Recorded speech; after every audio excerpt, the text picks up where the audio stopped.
Strong proponent that it shouldn't be a prerequisite to read Incoming phone call, Mr. Cool. Let the call go through, Mal. Patching the caller through now. Hey, Mr. Cool, it's that Matt kid. What do you want, Matt? It's good plot. He contacted me. I think he's trying something. No, good plot's not going to get to me. I'm too far away for him to get to me. Look, I know you probably think you're safe, but he's a supervillain. He can find you. He's not going to sabotage the review. He knows he needs us. Look, I know he needs us, but he's paranoid. He's probably got something crazy planned, and I'm worried about it. Even if he tries, I'm going to get the review done right now, so he has nothing to sabotage. Alright, fine. If you're not going to listen to me, I'll just figure out something to do about good plot on my own. Alright, bye. Have fun dealing with him. Hey there guys, it's Mr. Cool 210 here with another review for you. This time we're taking a look at the third film in the Star Trek franchise, Star Trek The Search for Spock. The film stars William Shatner and Christopher Lloyd as Captain James T. Kirk and,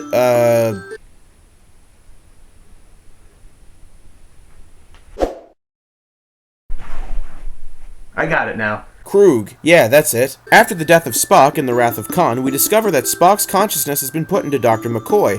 Not only that, but Spock's body seems to have come back to life on Genesis. With this knowledge, Kirk, McCoy, and the rest of the crew have to journey to Genesis to find the new Spock and give him his consciousness back. Now before we get things started, let me make something clear. I've never been a big Star Trek fan. I've always been a fan of a different sci-fi show that came out in the 1960s. This is from the perspective of a casual fan.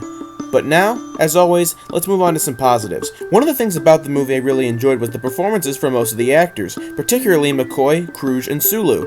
McCoy especially is very good comedy relief, while also being the crux of the plot. Most films that I've seen have tried that and just ended up making the character irritating, so I have to commend this film for that.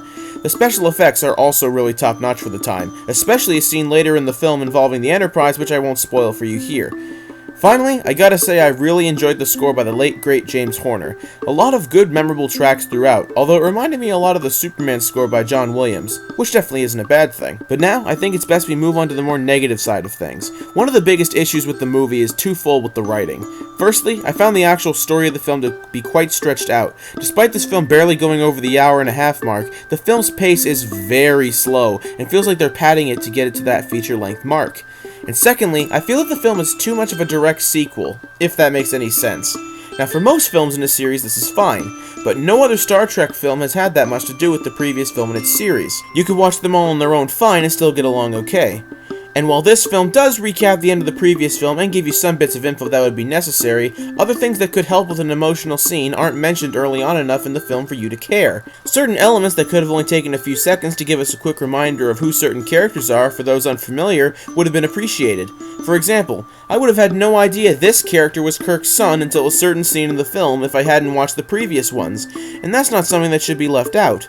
Also, Shatner really is the weak point in terms of acting in this film. I mean, he does okay, but there are some times where he really goes into the hammy acting, and it turns moments that would be really sad into a really comedic scene.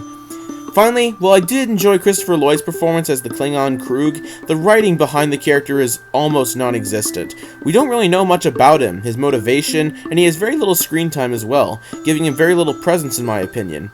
If it wasn't for how Lloyd portrayed the character, I would have forgotten this character was even in the movie to begin with. Heck, I had to look up his name for this review. Add on to that a very clunky and short final fight, and there isn't much here to really enjoy with this villain other than his performance. Overall, if they would have shortened the film a little bit, focused more on the villain and less on Spock on Genesis, there were seriously way too many scenes of that, had a couple small mentions of elements from previous films to get people up to speed, and given Lloyd a bit more to do other than just fly a ship in the film, then it would have been a better viewing experience for me. But for now, I have to give it an above average 6 out of 10.